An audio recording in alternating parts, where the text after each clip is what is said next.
today's live chat with me, Amy. Today I'm going to be talking about the early years foundation stage and different things that this entails. So if your child is in nursery or reception, this will hopefully be really helpful and offer you a little bit of guidance of different things that are included in the early years foundation stage. If you've got any questions throughout, please feel free to drop them in the comment section and we'll get back to you. So the early years foundation stage is built from statutory guidance, which is legal guidance that settings and nurseries and schools for children reception must follow to ensure that there is consistency and equal opportunities for children to learn and develop. The EYFS is for children from 0 to 5 years old, so also include your child in reception as well. So the EYFS is built from 4 overarching principles, which kind of feed into everything else that is within the early years framework. So the first overarching principle is called the unique child, So the unique child is all about acknowledging that each and every child is unique and will develop in their own ways and at their own rates, but each child will be constantly learning in their own ways. The second overarching principle is called positive relationships, and this acknowledges that children will feel safe in positive relationships, which will help them to learn and develop as well. This is kind of where the key person approach is set from.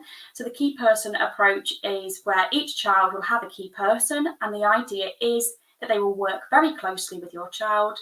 They'll get to know your child's preferences and dislikes, and will work with your child to support their well-being, their welfare, and also their education.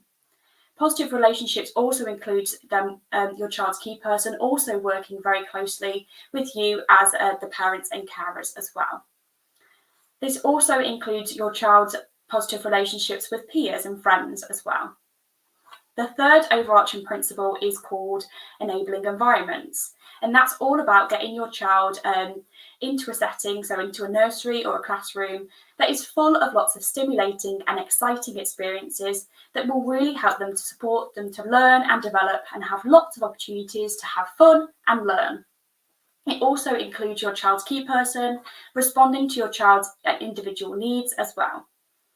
The fourth overarching principle is called learning and development. Learning and development is undertaken in 7 different areas within the early years framework, and I'm going to show you those different areas now. Let me just put it on here. There we go. So within the early years framework, there are 7 different areas of learning, and there are 3 prime areas. The prime areas of learning really are key for your children to develop and help them to develop as humans as well. They're really core skills that children need to develop. So each area of learning is split down into different subsections as well. So for the first one here, communication and language, that's split into listening, attention, understanding, and speaking. And this is all about getting your child confident in using their words and also being able to listen and develop attention skills as well. Physical development is really important for your child to master as well. So that includes gross motor skills, which are the large movements such as running and jumping, and also fine motor skills, which are the little movements performed by the hands and fingers and toes and feet. I'll be delivering a live on Friday all about physical development and some fun different activities and ways that you can support this important area of learning at home too. The final prime area is personal, social and emotional development. This is all about getting your child confident to understand emotions and how to self-regulate when they're feeling certain emotions, and also recognising emotions in other people as well.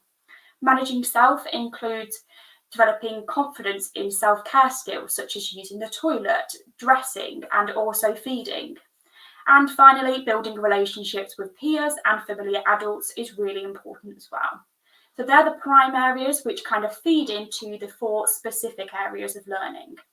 So that's literacy, maths, understanding the world, and expressive arts and design. So the prime areas really feed into these specific areas. So, for example, in order to be able to write, children need to be able to sit at a table for their physical development skills and be able to hold a pencil correctly. And for literacy, maths and understanding the world, children need to be able to communicate effectively as well. For expressive arts and design, again, children need good physical development skills to be able to hold handheld resources to create with different materials. Being imaginative and expressive also includes things such as role-playing and adding storylines into your child's play as well. So that can also include understanding how to work well with other children and familiar adults as well.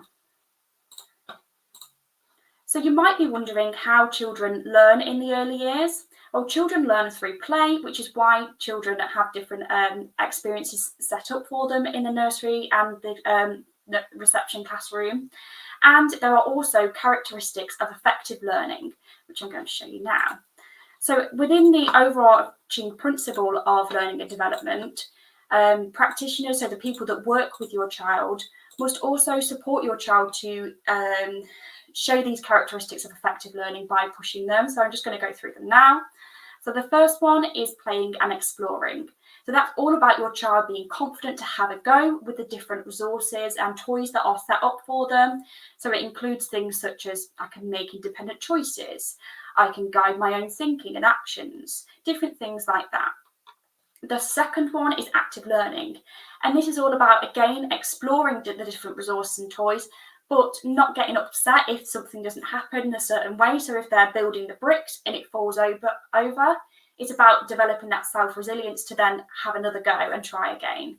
And it's also about enjoying achievements as well. So things such as I can keep trying when things get difficult, which you can see will be really important as they move into further education and their whole life as a whole, really. And the final characteristic of effective learning is creating and thinking critically. So this is about children being confident to have their own ideas and to make links between them, and also to develop different strategies for things such as problem solving, which kind of links, again, once the tower keeps falling over, they can problem solve it. How can they make it so it doesn't keep falling over? Different things like that. So your child's nursery and in reception will really support your child to kind of show these different effective characteristics within their play as well. So your child's key person will understand where your child is at within their learning and development by regular observations. Your child's key person may do an observation in one specific area of learning or one objective, or it could be an overall observation of all the different areas of learning. They will use these objectives to recognise how to challenge your child further and how to ensure they've got effective challenges within their play as well.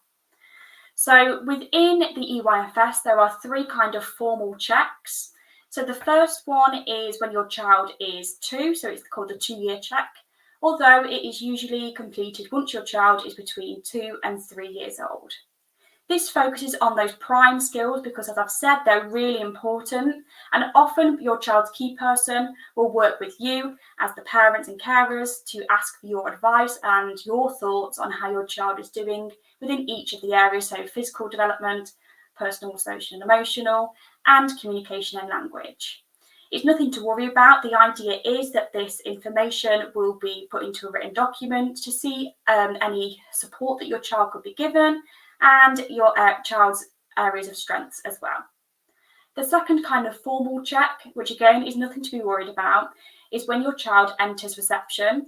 So within the first 6 weeks, your child will be undertaken with a reception baseline assessment, usually with your child's reception teacher, but it could be with their key person as well. And the idea of this is that it will give an overview of your child's starting points as they enter the reception and their new school. So nothing to worry about, there's no pass or fail mark, but it just gives a little overview of your child's communication and language skills, their math and their literacy as well. It will provide your child's teacher with some different targets and areas for your child to work on and be supported within as well. The final kind of formal assessment check is the early years profile, which is at the end of reception, to summarise the learning throughout the whole of the early years. So this, let me show you, is undertaken by your child's key person or the reception teacher. And for each area of learning, which is again split down into the more specific areas within that area of learning will be awarded either emerging or expected. So it's kind of a best fit in response to these different objectives. The idea is that it gives a summary of your child's learning and development in each area. So if your child is awarded emerging, that means your child is still working towards those goals. And if they are expected, it means that they are confident within that area.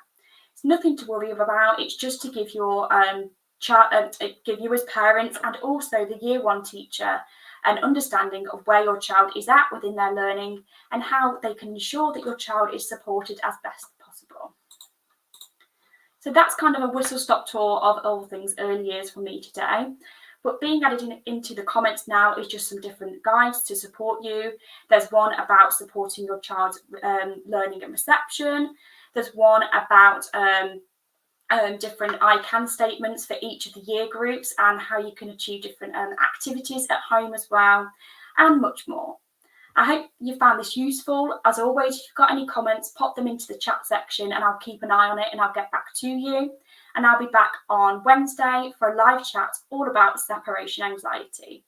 Have a great day and I'll see you soon. Thank you.